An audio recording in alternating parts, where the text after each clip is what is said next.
अपने आप को कोसने से ज़्यादा बेटर है कि आप उसे इम्प्रूव करने की कोशिश करें। आप ये एक्सपेक्ट ही मत करो कि आप यंग दिख सकते हो, अट्रैक्टिव दिख सकते हो। और अगर आपको हैबिट हो गई ना, 1-2 महीने तक कर लिया आपने और आपको हैबिट हो गई, तो ये बहुत ही नॉर्मल लगता है ये सब। आज मैं आपको यही सारे सीक्रेट्स बताने वाली हूँ कि आप अपनी एज से कम के कैसे दिख सकते हो। वो कौन से कपड़े हैं, वो कौन सी चीज़ें हैं जिन्हें अगर आप अप्लाई करते हो तो आप जितनी भी एज के हो उसे 5 साल 10 साल छोटे के ही दिखोगे। एक और बात, ये जो भी रूल्स मैं आपको बताने वाली हूँ ये सब कुछ मैं अपने मन से नहीं बोल रही हूँ, मैंने बहुत सारा रिसर्च किया है और मोस्टली एक्ट्रेसेस भी इन सारे रूल्स को फॉलो करती है। तो इन सारे रूल्स को जानना बहुत ज़्यादा ज़रूरी है हम सभी फीमेल्स की। नंबर 1 पे बात करते हैं हेयर स्टाइल। हेयर स्टाइल आपके पूरे लुक में एक जादू कर देता है। जब भी आप कोई ऐसा हेयर स्टाइल क्रिएट करोगे जिसमें आपके पूरे बाल चिपके हुए हो और पीछे की तरफ जिसमें आपके बाल पूरे चिपके हो, स्कैल्प से चिपके हुए हो, तो उस हेयर स्टाइल में आप अपनी एज से ज़्यादा के दिखते हो। और जब भी कोई ऐसा हेयर स्टाइल क्रिएट करते हो जिसमें आपके बाल थोड़े मेसी से दिखे, थोड़े वेवी दिखे, थोड़े से बाउंसी दिखे, तो आप अपनी एज से कम दिखते हो। इसका लॉजिकल रीज़न ये है, जब हम अपने बालों को चिपका लेते हैं ना पूरी तरह से चंपू जैसा, तो सारा का सारा अटेंशन आ जाता है हमारे फेस पे, जिसकी वजह से हमारा फेस बड़ा दिखने लगता है, फेस फैट ज़्यादा दिखने लगता है, जिसकी वजह से हम एजेड दिखने लगते हैं। और जब हम मैसी लुक क्रिएट करते हैं तो फेस पे अटेंशन कम आता है और हम पहले से अट्रैक्टिव, पहले से यंग दिखने लगते हैं। कभी कभी आप हेयर कट नया ट्राई करते रहो ताकि आपके फेस पे कुछ नयापन देखने को मिले, और ये बहुत ज़्यादा हेल्प करता है हमें अच्छा दिखाने के लिए। आई होप कि आपको ये फॉर्मूला क्लियर हो गया। इसके साथ साथ में आपको एक और चीज़ का ध्यान ये रखना है कि आपको अपने हेयर केयर पे ध्यान देना है। यानी कि अगर आपके बालों में उलझन है या फिर अगर डैंड्रफ है, जुए हैं या ऐसी कोई भी चीज़ है, कोई भी प्रॉब्लम है, ये बहुत ही बेसिक हाइजीनिक वाली चीज़ होती है, मुझे ये मेंशन करना भी नहीं चाहिए था, स्टिल ये भी काफ़ी ज़्यादा इंपॉर्टेंट चीज़ें होती है जिन पे आपको काम करते रहना चाहिए। ओके, सो हेयर की बात हो गई क्लियर। अब बढ़ते हैं फेस की तरफ। फेस पे आपको बहुत सारा काम करना होता है अगर आपको यंग एंड अट्रैक्टिव दिखना है तो, जिसमें सबसे सिंपल और सबसे ज़्यादा इफेक्टिव तरीका ये है कि आप अपने आईब्रोज़ को फिल करके रखिए। क्योंकि जब भी हम पतले आईब्रोज़ रखते हैं ना, तो हमारा फेस अगेन ज़्यादा फोकस पे आता है और वो ज़्यादा एजेड दिखता है। लेकिन जब हम घने आईब्रोज़ को रखते हैं, थोड़े से वाइड रखते हैं, तो ये हमारे फेस को ज़्यादा क्यूट दिखाता है। आपने नोटिस किया होगा कि अभी से 20 साल पहले तक की जो एक्ट्रेसेस होती थी उनके आईब्रो शेप, मोस्टली सभी एक्ट्रेसेस के आईब्रो शेप्स एक जैसे ही होते थे, जो कि यहाँ से आर्च्ड होते थे, बिल्कुल पतले से होते थे। लेकिन अभी आप देखो, ऐसी कोई एक्ट्रेस आपको नहीं दिखेगी जिसके आईब्रोज आपको पतले दिखेंगे। सभी ने टैटू करवा लिया है, परमानेंट करवा लिया है और उसे घना करवा लिया है, और उसकी वजह से वो काफ़ी ज़्यादा अच्छे दिखते हैं। उनके फेस पे एक अलग सा अट्रैक्शन देखने को मिलता है। दिन में एक बार सुबह फिल कर सकते हो। अगर आप कॉलेज जाते हो, ऑफिस जाते हो, तो आपको ज़रूर से ये ट्राई करना चाहिए, क्योंकि इससे काफ़ी ज़्यादा फर्क पड़ता है। जब भी हम अपने फेस के आसपास में कोई कलर ऐड कर देते हैं, चाहे वो ज्वेलरी की हेल्प से हो, मेकअप की हेल्प से हो, लिपस्टिक हो, आईलाइनर हो, या फिर कुछ भी हो, जो भी हम फेस के आसपास में कर सकते हैं, अगर कुछ भी हम कलर ऐड कर देते हैं, लिपस्टिक, ब्लश, आईलाइनर, काजल, ये सारी चीज़ें हो गई मेकअप की, ठीक है। और ज्वेलरी में आप ईयरिंग एंड नेकलेसेस को ले सकते हो।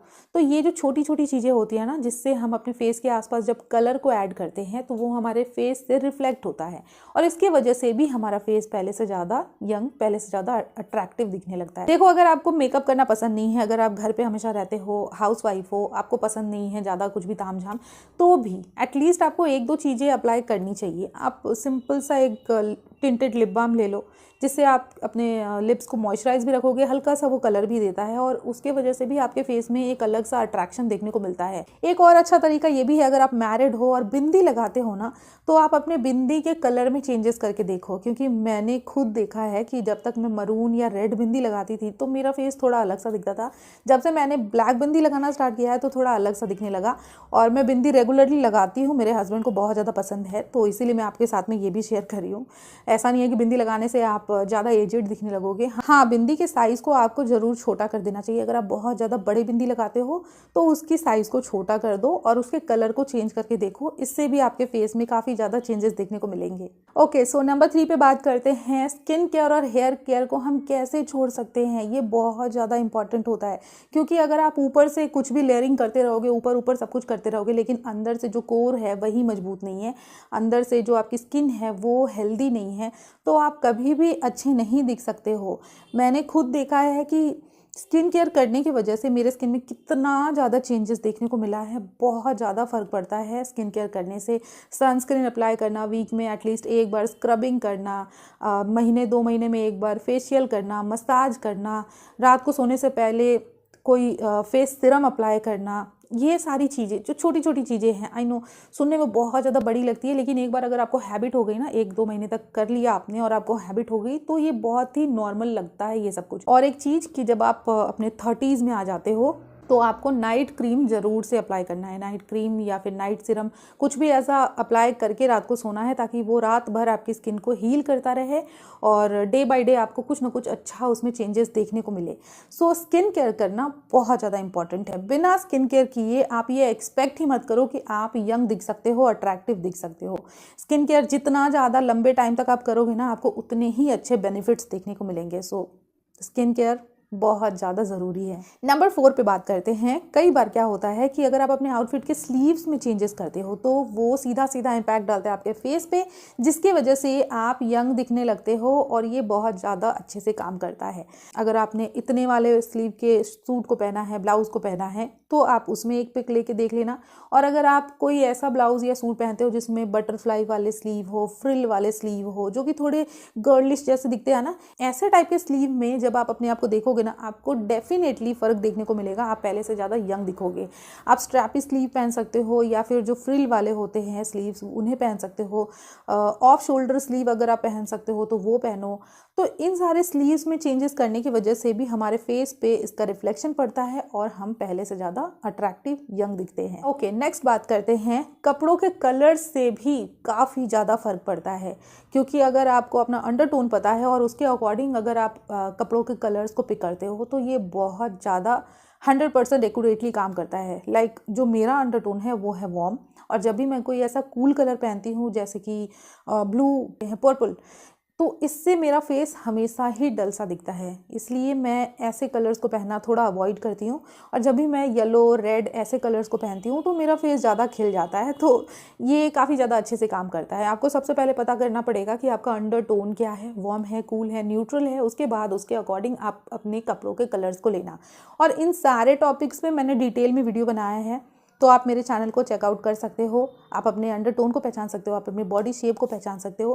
तो उन सारे वीडियोस को देखकर आराम से ये सब कुछ सीख लेना आप। ठीक है, बढ़ते हैं वीडियो में आगे। सो नेक्स्ट स्टेप में आता है, आप हेल्दी खाओगे, हेल्दी पियोगे, तो वो उसका सीधा सीधा रिफ्लेक्शन आपके स्किन पे, आपकी हेल्थ पे देखने को मिलता ही है। तो इस पे मैं ज़्यादा लेक्चर नहीं दूंगी, आपको पता ही होगा कि आपके लिए ज़्यादा सही क्या है, ज़्यादा अच्छा क्या है, वो आप ज़्यादा अच्छे से समझते हो। सो बढ़ते हैं नेक्स्ट एंड लास्ट टिप पे, जो कि है अपने आप को लेकर कॉन्फिडेंट फील करना।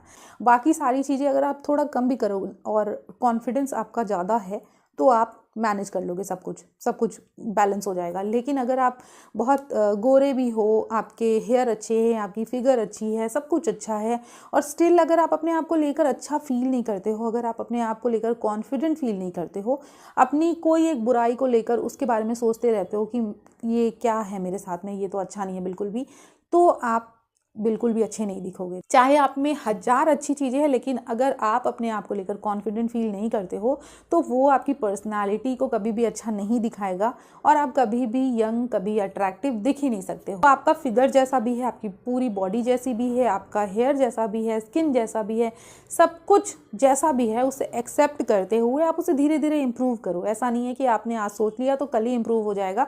आपको धीरे धीरे उस पर काम करते रहना होता है। 5 साल 10 साल लग जाते हैं आपकी स्किन को पूरी तरह से ठीक होने में, हेयर को पूरी तरह से ठीक होने में, फिगर पूरी तरह से नॉर्मल होने में बहुत लंबा टाइम लगता है। तो आप धीरे धीरे उसे इम्प्रूव करते रहें। आप अभी जहाँ पे हो, आप ऐसा समझ लो कि जब आप अपने ऊपर काम करोगे तो वो धीरे धीरे आप इम्प्रूव कर रहे हो, एटलीस्ट उसे और ज़्यादा ख़राब नहीं कर रहे हो। ठीक है, सच बोलूँ, मैंने 10 kg वेट गेन किया है डिलीवरी के बाद, और मुझे कभी कभी ऐसा लगता था कि मेरा फिगर कितना बुरा हो चुका है। पहले मैं कितनी स्लिम ट्रिम, कितनी अच्छी दिखती थी, अभी ये प्रॉब्लम है, वो प्रॉब्लम है, और मेरे बाल काफ़ी ज़्यादा झड़ चुके हैं। बहुत सारी प्रॉब्लम्स है अभी जो मैं फेस कर रही हूँ, लेकिन कभी भी मैं ये नहीं सोचती हूँ कि मैं तो अच्छी नहीं दिखती, क्योंकि मैंने देखा है कि मुझसे भी ज़्यादा जो बहुत सुंदर लड़कियां होती हैं, औरतें होती हैं, जिनकी हेयर अच्छी है, जिनका फिगर अच्छा है, लेकिन उनमें अगर कॉन्फिडेंस नहीं है, वो अगर अपनी बॉडी से, अपने आप से अगर वो प्यार नहीं करते हैं, तो उनकी पर्सनालिटी बिल्कुल ज़ीरो हो जाती है।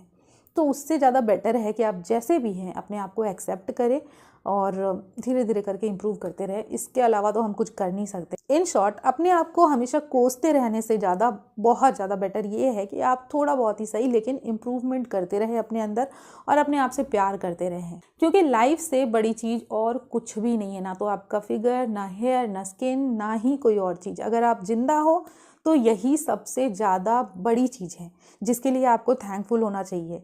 तो ऐसी छोटी छोटी चीज़ों पे उतना भी ज़्यादा ध्यान नहीं देना है जिससे कि आपका दिमाग खराब हो जाए और आप अपनी लाइफ को कोसने लगो। सो आई होप कि ये वीडियो आपको हेल्पफुल लगी है, इन्फॉर्मेटिव लगी है। अगर ऐसा है तो प्लीज़ वीडियो को लाइक करें, दूसरों के साथ में शेयर करें। Thanks for watching.